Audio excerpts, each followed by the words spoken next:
الحمد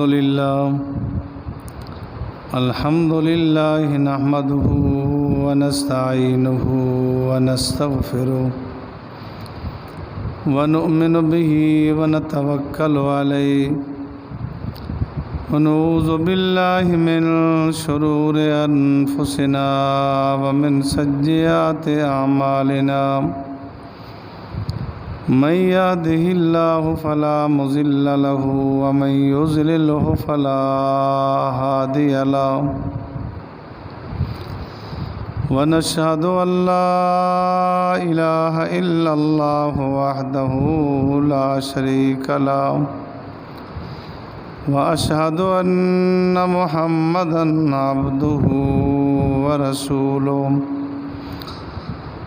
أما بعد فأعوذ بالله من الشيطان الرجيم بسم الله الرحمن الرحيم وننزل من القرآن ما هو شفاء ورحمة للمؤمنين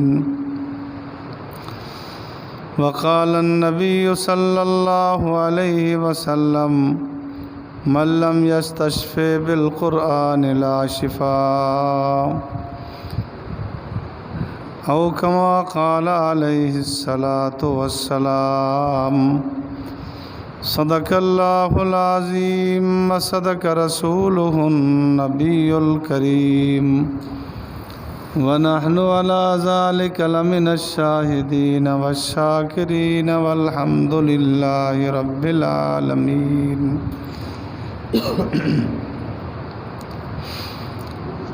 دوستو اور بزرگوں، اللہ رب العالمین کی مطہر منور کلام میں سے کچھ حصہ تلاوت کیا ہے۔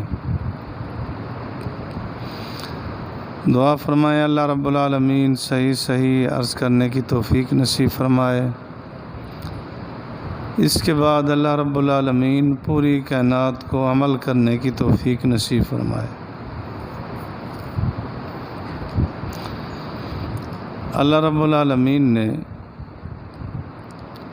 قرآن مقدس کلام اللہ اپنی کلام کو مسلمانوں کے لیے بالخصوص ہر انسان کے لیے بالعموم رحمت اور شفا بنا کر بھیجا ہے۔ اس میں کوئی شک نہیں۔ قرآن پاک اللہ کی کلام رحمت بھی ہے، شفا بھی ہے۔ ظاہری بیماریوں کے لیے بھی شفا ہے اور باطنی بیماریوں کے لیے بھی شفا ہے۔ جسم کے لیے بھی شفا ہے، دل کے لیے بھی شفا ہے، لیکن کوئی شفا حاصل کرے تو سچ کہا کسی نے کہ اللہ تعالیٰ فرماتے ہیں ہم تو مائل با کرم ہیں، کوئی سائل ہی نہیں، دیں کسے کوئی راہ روے منزل ہی نہیں۔ حقیقت یہی ہے کہ اللہ رب العالمین نے اپنی مقدس کلام کو شفا بنا کر اتارا ہے، رحمت بنا کر اتارا ہے۔ ظاہری اگر کوئی فائدہ اٹھائے تو جسموں کے لیے شفا ہے۔ آپ علیہ السلام نے ارشاد فرمایا ہے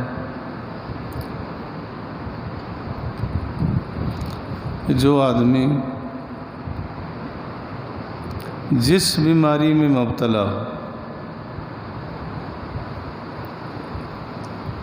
جس بیماری میں بھی مبتلا ہو،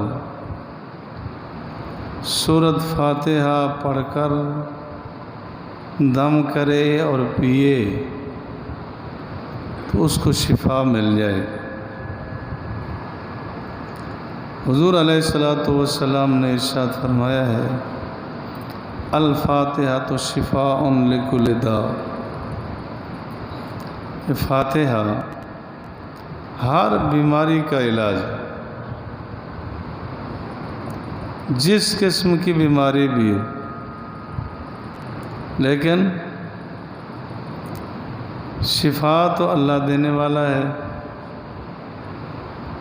لیکن کامل یقین بھی چاہیے۔ کامل یقین کریں گے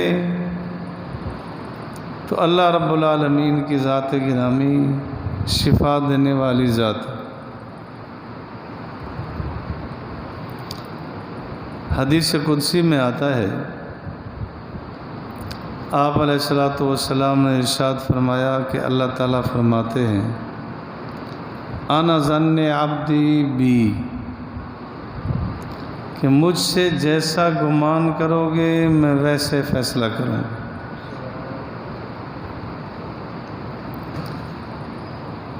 ڈاکٹروں کے پاس ہم جاتے ہیں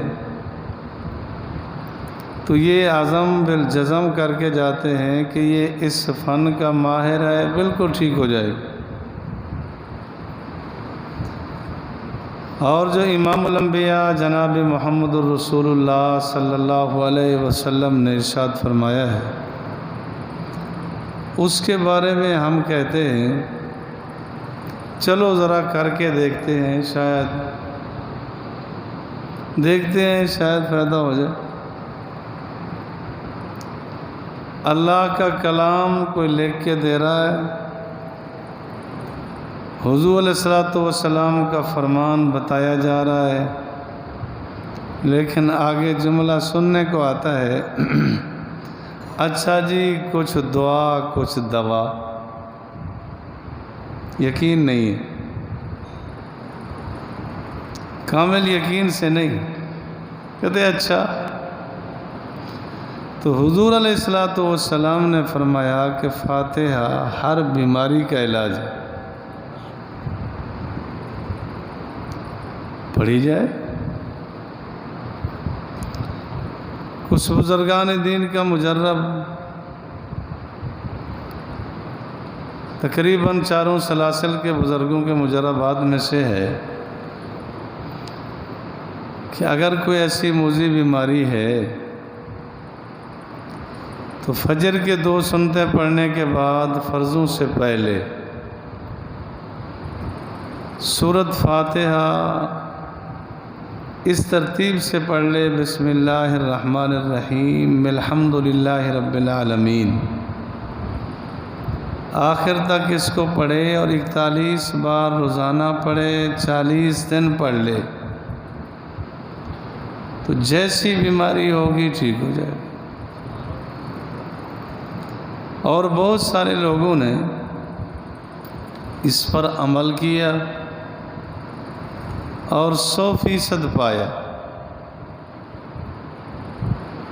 کہ بسم اللہ الرحمن الرحیم الحمد للہ رب العالمین الرحمن الرحیم، پوری فاتحہ پڑھی، آخر میں آمین بھی کہی، اس لیے کہ آمین ایک مہر ہے، جو دعا مانگی آخر میں مہر لگا دی۔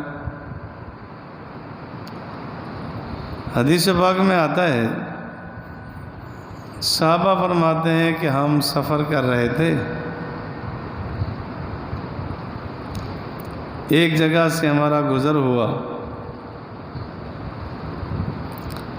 وہاں کے لوگوں نے کہا کہ ہمارے سردار کو بچھو نے ڈسا ہے، کوئی تمہارے پاس علاج دوا ہے؟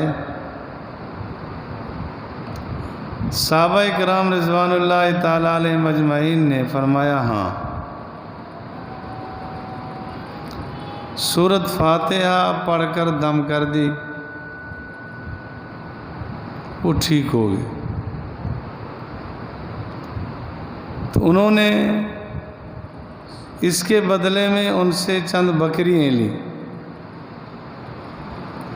پھر تشویش میں کہ ہم استعمال کریں نہ کریں، یہاں تک کہ ہم آپ علیہ الصلوۃ والسلام سے پوچھ لیں۔ تو آپ علیہ الصلوۃ والسلام سے جب پوچھا تو حضور نے فرمایا لے لو۔ تو جب صحابی سے پوچھا گیا کہ کیا پڑھا تھا تو عرض کیا کہ میں نے سورۃ فاتحہ پڑھ کے دم کر دی۔ تو الفاتحہ تو شفاء لکل داء، فاتحہ ہر بیماری کا علاج ہے۔ اسی طرح ایک اور حدیث پاک میں آتا ہے، صحابہ کرام رضوان اللہ تعالیٰ علیہم اجمعین فرماتے ہیں کہ ہم سفر کر رہے تھے، لوگوں نے کہا کہ جی ہمارا ایک آدمی پاگل ہو گیا ہے، ہم نے زنجیروں میں اسے باندھا ہوا ہے، جکڑا ہوا ہے، تمہارے پاس کوئی علاج دوا ہو تو بتاؤ۔ صحابہ فرماتے ہیں کہ ہم نے کہا اسے لے آؤ۔ لایا گیا تو وہ زنجیروں میں جکڑا ہوا تھا، بندھا ہوا تھا۔ صحابی فرماتے ہیں کہ میں 3 دن سورۃ فاتحہ دم کرتا رہا، ایسا ہو گیا کہ جیسے اس کو کبھی کچھ ہوا ہی نہیں۔ اور اس پر میں اور آپ اللہ کا شکر ادا کریں کہ تقریباً الحمدللہ ہر مسلمان کو فاتحہ یاد ہے، ہر مسلمان کو سورۃ الفاتحہ یاد ہے، وہ پڑھ سکتا ہے اگر یہ کامل یقین کے ساتھ پڑھ لے تو شفا دینے والی ذات اللہ کی ہے، اللہ ضرور شفا دے گا۔ تو الفاتحہ تو شفاء لکل داء، یقین کے ساتھ اس کو سمجھ لے اور اس کو عمل میں لائے۔ اور جو آدمی سورۃ الفاتحہ ویسے پڑھتا رہے تو اللہ رب العالمین کی اس سے محبت پیدا ہو جاتی، تو وقت اللہ تعالیٰ سے مانگے گا، اللہ رب العالمین فرماتے ہیں مانگ میں دیتا ہوں، تو اللہ عطا کرے گا۔ حدیث پاک میں آتا ہے کہ جس گھر میں سورۃ البقرہ تلاوت کی جائے، آج کل تو آسانی کے لیے یہ ہے نا کہ ہم نے سب کچھ ڈال رکھا ہے مولویوں کے کھاتے میں، ہم خود نہیں پڑھیں گے، جب ضرورت پڑے گی کہیں گے آپ ہی مولوی یہاں پڑھ لے۔ چلو کبھی یوں بھی خیال آتا ہوگا کہ مولوی آئے گا تو کہیں ان کو پانی بھی پلانا پڑ جائے گا، کوئی چائے پلانی پڑ جائے گی، چلو کوئی نہیں جی کیسٹ لگا دو، کوئی بات نہیں ہے جی ٹھیک ہے موبائل چلا دو، وہ چلتی رہے گی، بس ہو جائے گی۔ ویسے پڑھنے سے اور جو ٹیپ ریکارڈ کر رکھی ہے موبائل میں رکھی ہوئی ہے اس میں تاثیر میں بڑا فرق ہے۔ بس وہ لگا دی، اپنے کاموں میں لگے ہوئے، وہ صرف گھر کے لیے لگا دی ہے کہ گھر میں پڑھتے رہیں کہ امن امان ہو جائے، مجھے نہ سننا ہے نہ توجہ کرنی ہے نہ میں قرآن سمجھ کے اس کو سمجھاؤں۔ کیا خیال ہے ایسی بے قدری کریں گے تو عزت ملے گی؟ پرواہ ہی نہیں، جس طرح کوئی گانا چل رہا ہو تو پرواہ نہیں کی جاتی، اس طرح کہتے قرآن چل رہا ہے چلو ٹھیک ہے جی چلو۔ اگر کوئی ایسی شکل بھی ہے تب بھی توجہ سے سنے، قرآن پڑھا جا رہا ہے۔ تو حدیث پاک میں آتا ہے جس گھر میں سورۃ البقرہ پڑھی جائے، تلاوت کی جائے، اس گھر میں جنات نہیں رہتے، آج کل ہر گھر ہر دوسرا گھر پریشان ہے کہ جی گھر میں پتہ نہیں جنات ہیں، جادو ہے، کیا ہو گیا۔ تو آپ علیہ السلام کا بتایا ہوا نسخہ پڑھ لینا چاہیے، عمل میں لانا چاہیے کہ سورۃ البقرہ کی تلاوت کی جائے۔ تو جب تلاوت کی جائے گی گھر جنات سے محفوظ ہو جائے گا،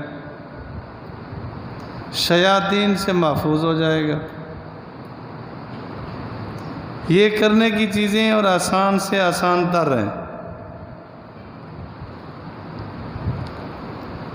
اور اس سے بڑھ کر حدیث پاک میں آتا ہے جو آدمی سورۃ البقرہ اور آل عمران تلاوت کرتا ہو، جو آدمی سورۃ البقرہ اور آل عمران تلاوت کرتا ہو، یہ دو صورتیں کل قیامت کے دن اس آدمی کے لیے سائبان کا کام دیں گی، اور اللہ رب العالمین سے جھگڑ کے اس کو جنت میں لے جائیں گے۔ کیا خیال ہے؟ پوری زندگی کا خلاصہ نہیں نکلا ہے؟ قرآن سے اگر جوڑ پیدا ہو جائے، سورۃ البقرہ اور آل عمران کی تلاوت کرتے رہیں، اور قیامت کے دن یہ سفارشی بن کے گھیر کے اس کو جنت میں لے جائیں، تو ساری زندگی کا متاع، ساری زندگی کا نفع اور سامان بن گئے۔ لیکن اس طرف آئیں، باقی پتہ کتنا لمبے لمبے وظائف پڑھے جاتے ہیں، قرآن پاک کی تلاوت کی طرف توجہ نہیں ہوتی۔ اس وقت ویسے بھی آپ جس پیر صاحب کے پاس جائیں گے، بہت کم ہی کوئی قرآنی آیات بتائی جاتی ہے، دوسرے وظائف لمبے لمبے بتائے جاتے ہیں، لمبے لمبے وظائف بتائے جاتے ہیں کہ یہ کیے جائیں تو انشاءاللہ رزق روزی میں بڑی برکت ہو جائے گی، اور وہ گھنٹوں گھنٹوں کر لیتے ہیں۔ حدیث پاک میں آتا ہے کہ جو آدمی قرآن پاک پڑھتا رہے، قرآن پاک کی تلاوت کرتا رہے، اللہ فرماتے ہیں جتنا میں مانگنے والوں کو دیتا ہوں اس سے زیادہ اسے دیتا ہوں۔ شیخ الحدیث مولانا زکریا رحمۃ اللہ علیہ مثال دے کے یوں سمجھا رہے کہ ایک آدمی کو تم نے کام بھیجا کہ جاؤ یہ میرا فلاں کام کر کے آؤ، باقی پیچھے والوں میں اگر مٹھائی تقسیم کریں گے تو اس کا حصہ پہلے نکالیں گے کہ وہ میرا کام گیا ہوا ہے۔ تو جو تلاوت کر رہا ہے وہ تو اللہ کے کلام میں لگا ہے، اس کا حصہ حدیث پاک میں آتا ہے بغیر سوال بغیر مانگے اللہ فرماتے ہیں میں اسے عطا کرتا ہوں۔ تلاوت ہم سے چھوٹ گئی، معمولی سی کوئی تلاوت ہوتی ہے، نہیں تو چھوٹ، تلاوت ہونی چاہیے۔ اسی طرح حدیث پاک میں آتا ہے آپ علیہ السلام نے صحابہ سے پوچھا کہ قرآن پاک میں سب سے بڑی سورت کون سی ہے، سب سے بڑی آیت کون سی ہے؟ صحابہ فرماتے ہیں ادھر ادھر خیالات گئے، مجلس برخاست ہوئی، حضرت عبداللہ ابن عمر رضی اللہ تعالیٰ نے عرض کیا حضرت عمر سے کہ مجھے ذہن میں آ گیا تھا کہ یہ آیت الکرسی ہے، تو آپ علیہ السلام نے پھر بتایا کہ وہ آیت الکرسی۔ آیت الکرسی فضیلت کے اعتبار سے، عظمت کے اعتبار سے تمام آیات سے بڑی آیت ہے۔ کہ اس میں اللہ کی توحید اور اللہ کی وحدانیت کا سبق دیا گیا کہ اللہ کو ایک وحدہ لا شریک مان جان کر زندگی گزاریں گے، بڑی ترقی ہوگی۔ حدیث پاک میں آتا ہے، آپ علیہ الصلوۃ والسلام نے ارشاد فرمایا، صادق المصدوق، سچے نبی نے بتایا، سچے نبی نے بتایا کہ جو آدمی گھر میں آیت الکرسی پڑھ لے اس کا گھر جنات سے بھی محفوظ ہو جاتا ہے، چوروں سے بھی محفوظ ہو جاتا ہے۔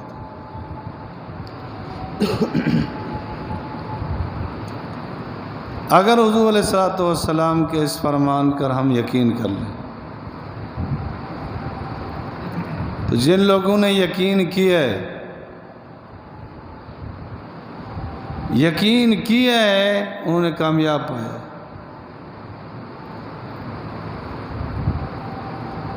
آیت الکرسی پڑھ لی، گھر محفوظ کر لی۔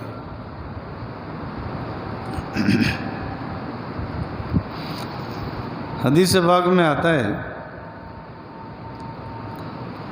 آپ علیہ الصلوۃ والسلام نے ایک صحابی کو بیت المال میں کھجوریں آئیں، ان پر نگران مقرر کیا۔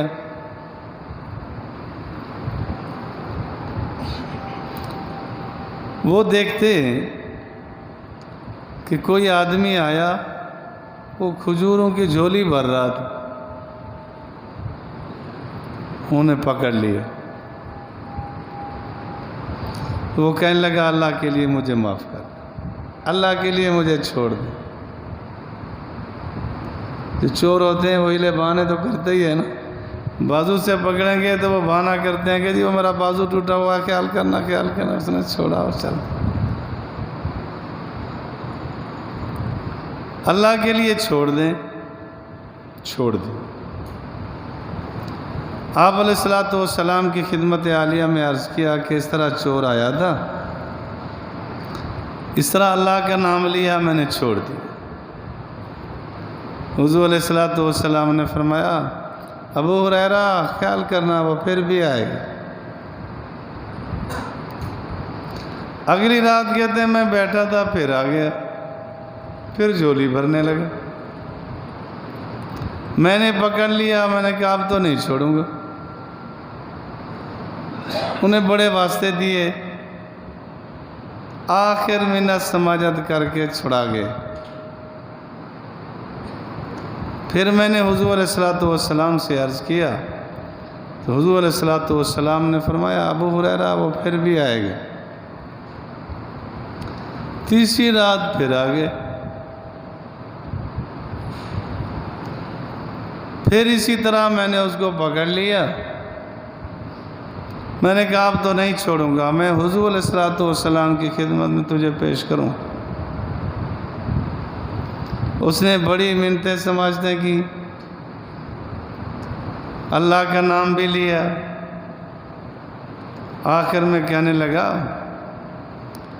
میں تجھے ایک وظیفہ بتاتا ہوں، اگر تو آئندہ پڑھ لیا کرے گا تو میں بھی اور میرا کوئی بھی نہیں آ سکے گا، کہ تمام جنات کا باپ شیطان ہے، ابو الجن۔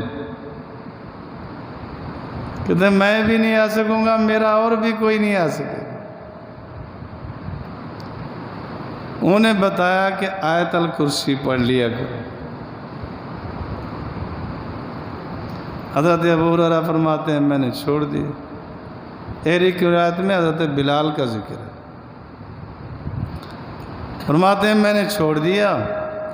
حضور علیہ الصلوۃ والسلام کی خدمت عالیہ میں نے عرض کیا تو حضور علیہ الصلوۃ والسلام نے فرمایا، وہ تھا تو شیطان، لیکن وظیفہ صحیح بتایا ہے کہ جو ایسا کرے گا محفوظ ہو جائے۔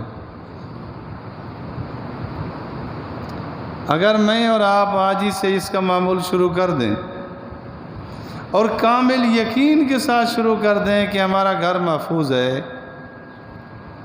حدیث پاک میں آتا ہے کہ جو آدمی آیت الکرسی پڑھ لے اللہ تعالیٰ فرشتہ مقرر کر دیتے ہیں، اس کے گھر کی حفاظت کرتا ہے۔ تو کیا خیال ہے، چور فرشتے سے زیادہ طاقت رکھتے؟ جبرائیل امین نے 600 پر ہیں، ایک پر پہ قوم لوط کو اٹھایا، 12 بستیاں سمیت انسانوں کو، جانوروں کو، تمام زمین سمیت اٹھایا، پہلے آسمان تک لے گئے، الٹ دیے۔ یہ فرشتے کی طاقت ہے۔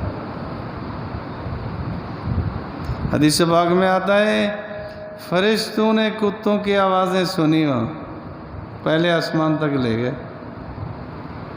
تو فرشتہ محافظ موجود ہے، ہم کہتے ہیں نہیں۔ فکر کیا لائق ہوتی ہے کہ جی گھر کی حفاظت کے لیے میرا خیال ہے کتا لینا چاہیے۔ کتا دروازے پہ باندھ دیں گے نا تو چور نہیں آئے گا۔ حضور کا فرمان ہے فرشتہ حفاظت کرے گا، مجھے یقین نہیں آ رہا، نعوذ باللہ۔ کتے پہ مجھے محفوظ حفاظت ہو گیا، یقین آ رہا ہے کہ اس کو اگر دروازے پہ رکھا اور دروازے کے اندر رکھ دیا تو ویسے حضور نے فرمایا رحمت کے فرشتے آئیں گے نہیں۔ جب رحمت کے فرشتے نہیں آئیں گے چوروں کو کون روکے گا؟ وہ تو آ جائیں گے آرام سے۔ تو گھر کی حفاظت کے لیے آیت الکرسی کا معمول بنا لینا چاہیے، تو کوئی مشکل بھی نہیں، اور تقریباً اکثر احباب کو آتی بھی ہے۔ حضور علیہ السلام نے ارشاد فرمایا کہ جو آدمی ہر فرض نماز کے بعد آیت الکرسی پڑھ لے، ہر فرض نماز کے بعد آیت الکرسی پڑھ لے، بس اس کے مرنے کی دیر ہے، جنت میں چلا جائے گا۔ کتنا بڑی گارنٹی ہے، کتنا بڑا اعزاز اور انعام ہے، اور کتنا بڑی ذات کی طرف سے اعلان ہے، اور نبی اپنی طرف سے بھی نہیں کہتا۔ جو اللہ فرماتے ہیں وہ نبی علیہ السلام آگے بتاتے ہیں، وَمَا يَنْطِقُ عَنِ الْهَوَىٰ إِنْ هُوَ إِلَّا وَحْيٌ يُوحَىٰ، کہ نبی نہیں بولتا جب تک اللہ نہ بلوائے۔ تو نبی علیہ السلام بتلا رہے، اور دوسری طرف زجر اور ڈانٹ۔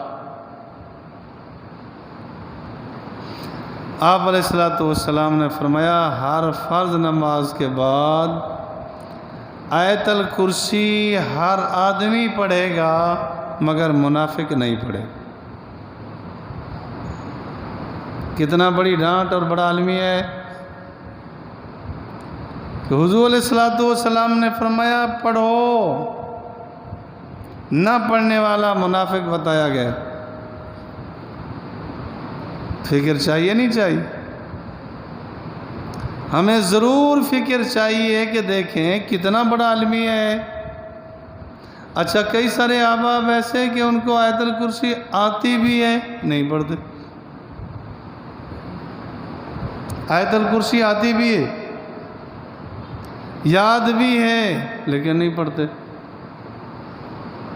یہ صرف غفلت ہے ہماری طرف سے، ایسا نہ ہو۔ تو آیت الکرسی یاد نہیں ہے تو یاد کر لینی چاہیے۔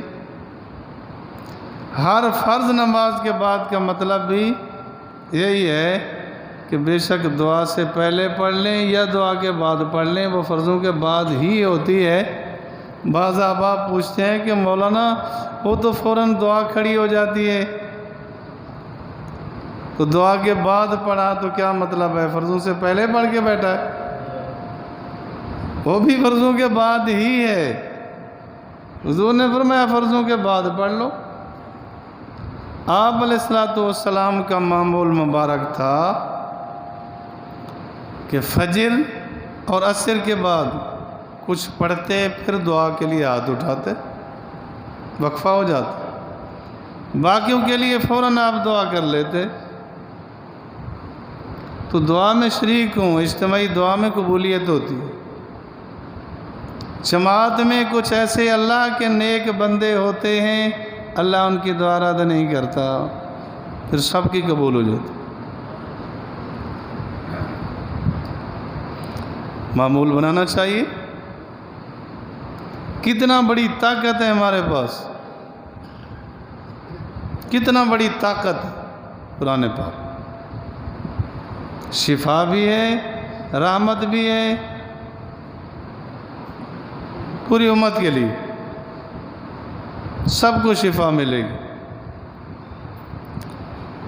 ایک حدیث پاک میں آتا ہے کہ جو آدمی اعوذ باللہ السمیع العلیم من الشیطان الرجیم پڑھ کے سورۃ الحشر کی آخری آیتیں پڑھے، واللہ الذی لا الہ الا ہو، لو انزلنا ھذا القرآن سے پڑھ لے۔ حضور علیہ الصلوۃ والسلام نے فرمایا جو آدمی ہر نماز کے بعد ان کو پڑھ لے، 70,000 فرشتے اس کے لیے صبح پڑھے گا تو شام تک، شام کو پڑھے گا تو صبح تک دعا کریں گے۔ ہم تو مارے پھرتے ہیں نا، بزرگ کسی عالم سے، بزرگ سے مولانا دعا کرنا، فرشتے اس کے لیے دعا کریں گے، فرشتے۔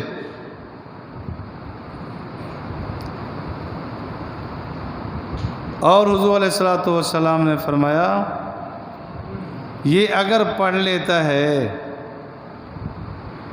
تو 70,000، ایک روایت میں آتا ہے، ایک روایت میں آتا ہے کہ 10,000 آیات کا ثواب اسے ملے گا، ایک روایت میں 1,000 کا بھی ہے۔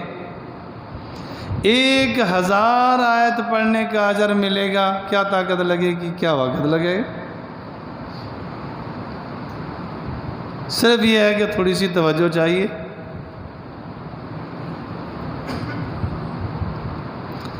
حضور علیہ الصلوۃ والسلام نے ارشاد فرمایا ہے کہ جو آدمی سورۃ یاسین صبح پڑھ لے اسے 10 قرآن پاک کا ثواب ملے گا۔ اگر قرآن پاک اچھی طرح پڑھا ہوا ہے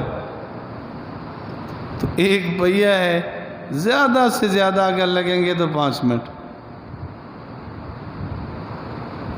اگر اچھی طرح یاد ہو تو پھر ٹکا ٹک اسے بھی پہلے فارغ ہو جائے گا۔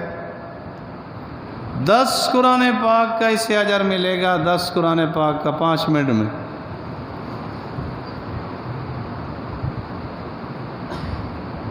اور اپنے فائدے کے لیے صحیح کہ حضور علیہ الصلوۃ والسلام نے فرمایا جو آدمی صبح یاسین کی تلاوت کر لے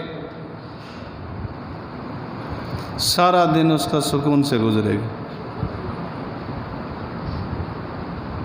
ہر آدمی پریشان ہے، غصہ ہوتے ہیں مولویوں پہ کہ یہ سارا دن خوش پھرتے، جب بھی دیکھو اکڑ کے پھرتے ہوتے۔ تو سورۃ یاسین پڑھ لیں، سارے خوش خوش پھریں۔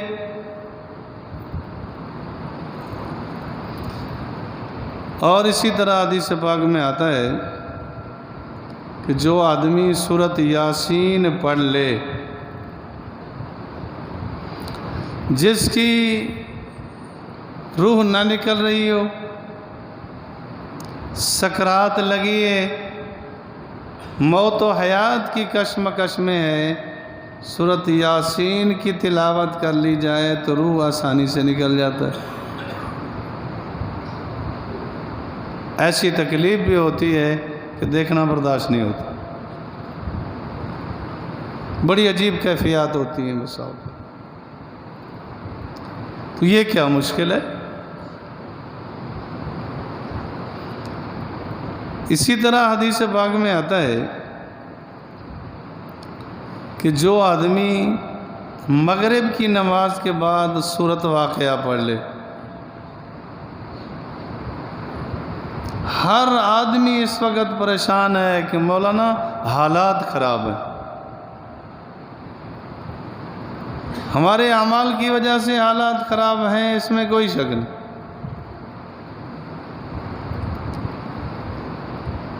سارا دن یہی رٹ لگائی جاتی ہے کہ حالات بہت خراب ہیں۔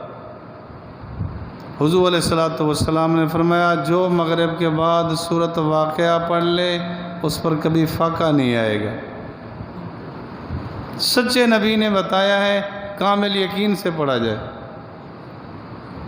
صحابہ اکرام رضوان اللہ تعالی علیہم اجمعین اپنی اولادوں کو سورۃ واقعہ یاد کرا دیتے تھے، فرماتے تھے بس اب فکر نہیں، فکر نہیں، معمول بنا لیا جائے۔ ایک مرتبہ حاجی عبدالوہاب صاحب رحمۃ اللہ علیہ سے کسی نے پوچھا کہ اتنا بڑا نظام ہے کیسے پورا ہوتا ہے؟ تو انہیں بھی یہی جواب ارشاد فرمایا کہ میں مغرب کے بعد سورۃ واقعہ پڑھ لیتا ہوں، کام بن جاتا ہے۔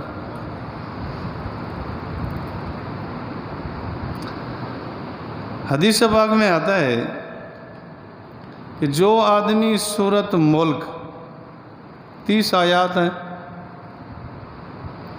کہ جو آدمی سورۃ ملک رات کو پڑھ لے، حضور علیہ السلام نے فرمایا عذاب قبر سے بچ جائے گا اور آخرت کی منزلوں میں سے پہلی منزل قبر ہے۔ حضور علیہ السلام نے فرمایا اس کو محض مٹی کا گھڑا نہ سمجھو، یہاں جانے کے بعد پتہ چلے گا کھرا کون ہے کھوٹا کون۔